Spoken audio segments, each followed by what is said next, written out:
Ya, pemirsa, selamat sore. Apa kabar?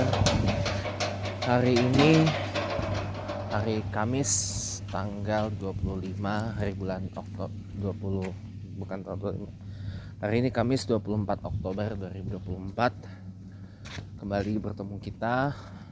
Kali ini kita masih gak jauh-jauh dari membahas tentang awal kepresidenan Pak Prabowo Subianto ya. Juga ada beberapa pembahasan lain yang nanti akan mendampingi pembahasan kita pada sore hari ini, kawan-kawan, malam Jumat ya. Nah, teman-teman semuanya, ini saya kan pernah bilang ya, kalau segala sesuatu diawali dengan gak bagus gitu ya, di tengah jalan pun gak bagus gitu loh. Ini udah kejadian kan. Ada yang mohon maaf minta anggaran sampai puluhan triliun rupiah gak kira-kira untuk menterinya. Kemudian komposisi pengangkatan siapa-siapa yang diangkat untuk duduk jadi pejabat yang membantu presiden pun juga banyak yang track recordnya bermasalah, baik yang rekam jejaknya bermasalah ya. Makanya kan kejadian kan saya ngomong ini aja, mohon maaf, awal pembentukan ya, gak cuman ya, awal pembentukan kabinet merah putih ini aja udah bermasalah. Dari sejak sebelum Pak Presiden Prabowo dilantik, dan kemudian pada saat dilantik, kemudian malamnya diumumkan, larut malam lagi diumuminnya, jam 9 malam lewat ya diumumkan menterinya. Kemudian jam 10 malam lewat ya juga diumumkan para wamennya, para wakil menterinya. Itu saya nggak nonton ya. Dan mohon maaf, ini jumlah wakil menterinya aja ada beberapa yang sampai 3 orang. Sementara di era Presiden Jokowi paling banyak itu wakil menteri itu cuma dua orang. 2 orang untuk beberapa kementerian tertentu. Dan tidak semua posisi menteri diberikan wakil gitu.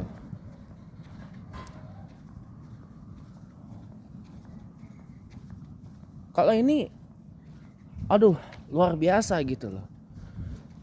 Posisi wakil menteri memang dulu sempat ada di era Orde Baru, kemudian dihilangkan, tapi dihidupkan lagi oleh Presiden SBY dengan maksud dan tujuan awal itu diisi oleh para profesional untuk mendampingi menteri-menteri yang ditunjuk lewat jalur politik gitu loh. Menteri-menteri yang ditunjuk lewat jalur politis. Nah, ini malah mohon maaf lahir dan batin, ini jadi kesannya lebih parah dari ketika Presiden Jokowi menunjuk wakil menterinya, terutama di periode yang kedua ya. Yang ini saya mohon maaf, ada beberapa wakil menteri ini kebanyakan cuy. Makanya totalnya aja ada 110, lebih besar loh daripada 2 kabinet Dwi Kora yang ada di zaman Soekarno yang ada 100 menteri. Kabinet Dwi Kora 1 ada 100 pas, kabinet Dwi Kora 2 ada 101 menteri. Ini 110. Untuk apa gitu loh? Toh negara ini juga kondisinya gak terlalu darurat gitu loh. Itu orang goblok sih, ngapain coba rebut kucing kayak gitu. Lucu. negara ini juga kondisinya beda banget dengan awal ketika Soekarno itu membentuk kabinet Dwi Kora dua itu. Dan ini pun juga partai koalisinya kebanyakan cuy. Ada 7 partai di DPR, belum lagi yang di luar DPR. Kebanyakan cuy. Kebanyakan. Ya, PDIP sendirian duduk sebagai oposisi. Nggak sehat loh. Karena mohon maaf, kita tidak sedang membangun sebuah unity government, sebuah persatuan,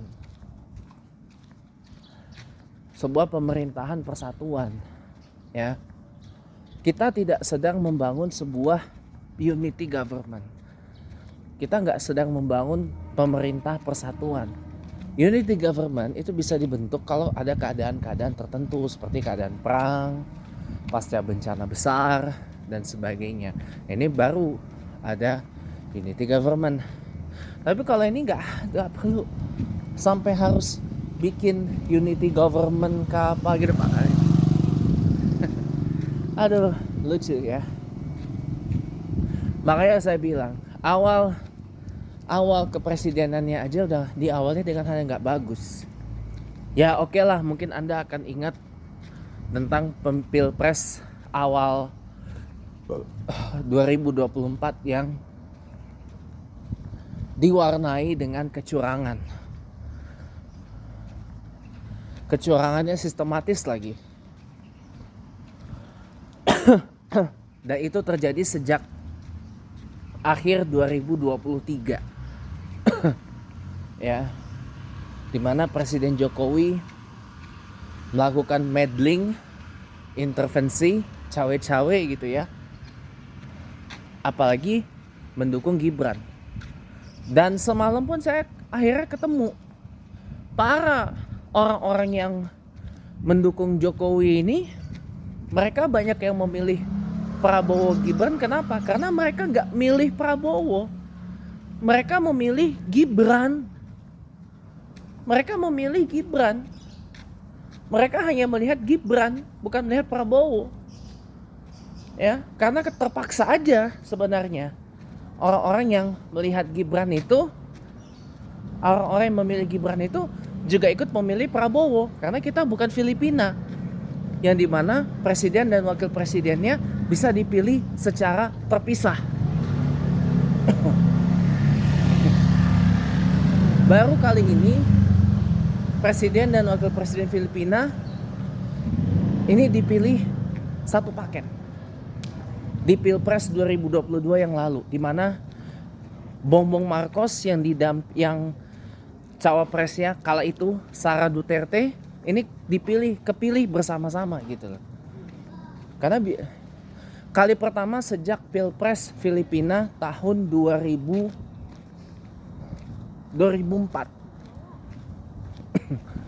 Dimana pada saat itu ya Presiden Gloria Macapagal Arroyo maju sebagai capres didampingi dengan cawapres Noli de Castro dan kepilih.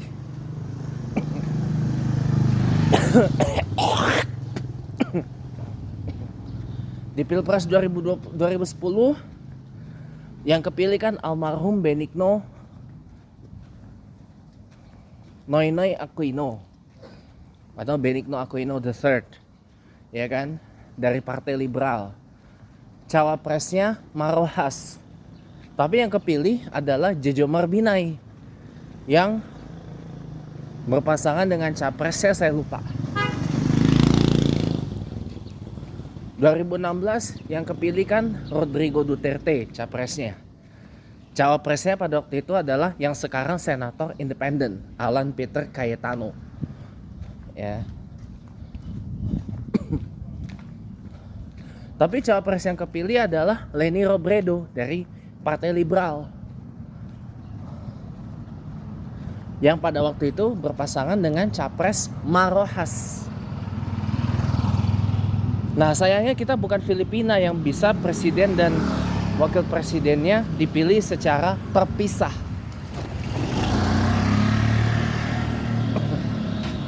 Kalau seandainya kita berlakukan sistem itu, ya, mungkin negara kita nggak akan begini. Mungkin presiden yang kepilih, oke lah Pak Prabowo, oke lah gitu.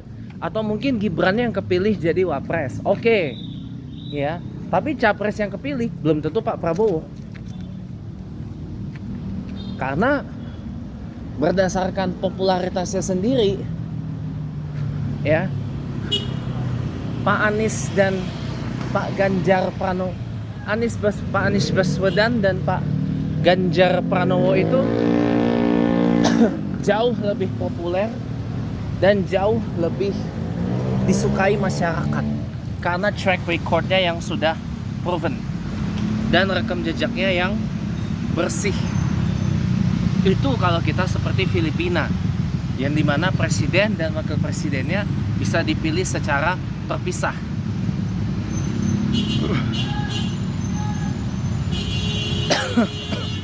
Seperti kasus yang tadi.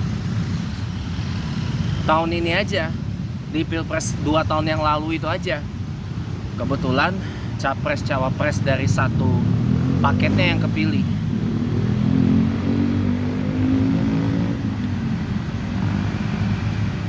Tentunya satu karena ya oke lah, ada peranan dari timnya Bongbong Marcos. Dan yang kedua itu pun juga masih ada pengaruh dari intervensi dari Rodrigo Duterte kala itu, ya.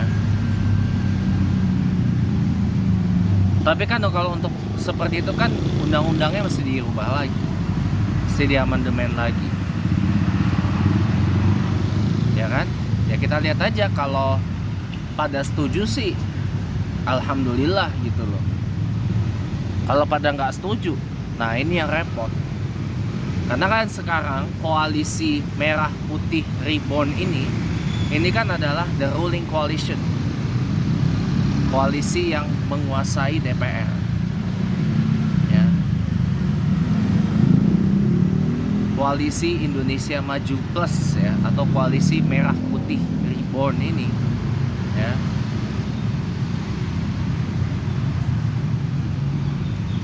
Ini yang sekarang menguasai DPR.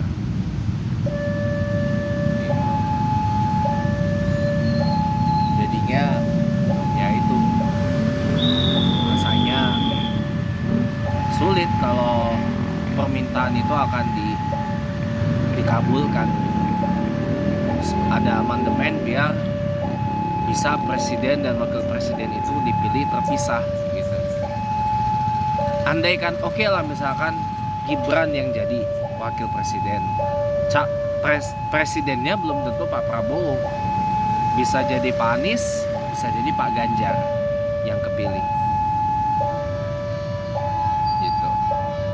Saya pikir kalau begini mah mendingan saya kemarin dukung Anies Baswedan deh, ya. Kalau Anies yang jadi presiden, negara kita nggak akan jadi bahan ketawaan kayak begini. Ini kan baru, bukan apa ya, dari sebelum pelantikannya aja udah jadi bahan ketawaan. Dari setelah pemilu aja, atau setelah ditolaknya gugatan oleh Mahkamah Konstitusi aja udah jadi bahan ketawaan. Nah apalagi setelah dilantik dan di umur kepresidenannya yang baru seminggu, baru 7 hari, ini udah jadi bahan ketawaan, bahan ketawaan publik, bahan ketawaan yang 42% pemilih, termasuk saya. Aduh, ya gimana lah kalau di awalnya saja sudah begini, gimana nanti kalau udah 100 hari, gimana nanti kalau sudah 2,5 tahun pertama, 2,5 sampai 3 tahun, ya gimana nanti mau menjelang Pilpres 2029.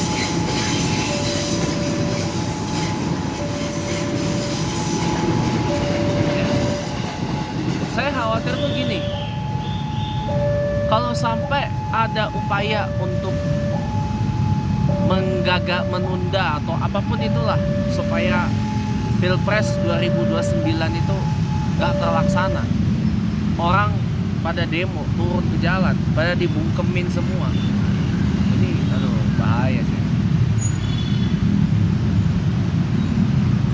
Apa yang disampaikan Profesor Amin Rais, mantan ketua MPR, kepada teman-teman yang dimotori oleh Dr. Refli Harun di acara syukuran Indonesia tanpa Jokowi ini bisa jadi benar bahwa Pak Prabowo itu sudah berubah. Bukan berubah sih, tapi bisa jadi akan menunjukkan the true color. Termasuk mohon maaf kalau kita belum tahu lah, ini kan baru hampir seminggu presidenannya. Tapi nanti kalau udah 1 bulan, 100 hari, 1 tahun, 2 tahun, 2,5 tahun, 3 tahun gitu, ada yang aneh-aneh gitu, orang turun ke jalan dan tiba-tiba dibungkemin gitu aja, ini kan gimana gitu.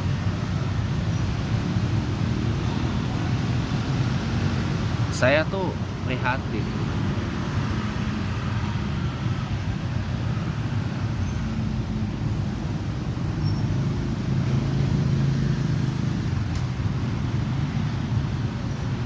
Yang namanya konsisten itu mahal, teman-teman. Saya sampai sekarang konsisten untuk anti Prabowo. Saya 3 kali nggak milih beliau. 2 kali saya pilih Jokowi dengan harapan Pak Prabowo nggak jadi presiden karena rekam jejaknya yang jelek. 2024 saya pilih Pak Ganjar Pranowo ya, dengan harapan yang sama juga. Tapi ternyata malah sebalik. Karena ketahuan orang kita masih banyak yang hodop. Masih banyak yang hodop dan banyak yang kismin. Makanya jadi mudah ditipu, digoblokin, dikasih dan dijadikan komoditas. Dengan apa? Dibagi-bagi bansos, bagi-bagi. Ya itulah. Bingung saya mau ngomong dari mana. Udah capek hati rasanya. Ya inilah, selamat menikmati aja presiden wakil presiden hasil dari cawe-cawe, bagi-bagi bansos, dari ngebancak uang rakyat 500 triliun. Ya udah, selamat menikmati aja sih kalau saya, selamat menikmati aja. Karena saya merasa bukan bagian dari 90-an juta yang memilih. Ya, jadi ya sudah, saya cuma mau bisa bilang selamat menikmati dan mohon maaf gitu ya. Selamat menjadi bahan tertawaan selama 5 tahun ke depan aja sih. Kalau masih begini-gini terus bakalan jadi bahan ketawaan 5 tahun ke depan. Tapi kalau sudah ada perbaikan, bukan gak mungkin publik akan memberi nilai positif kepada kabinet merah putih Prabowo Gibran ini. Tapi kalau begini terus sampai 5 tahun sampai Pilpres 2029, sampai Oktober 2029 nanti, ya sudah.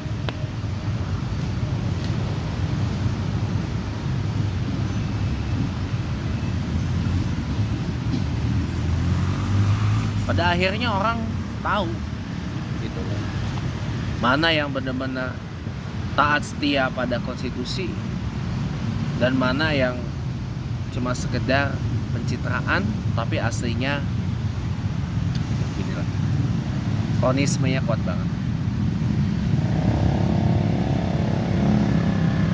Oke, mungkin sekian dulu karena udah mendung dan mau maghrib juga. Terima kasih banyak udah nonton. Sampai berjumpa lagi lain kesempatan di konten-konten saya yang lain.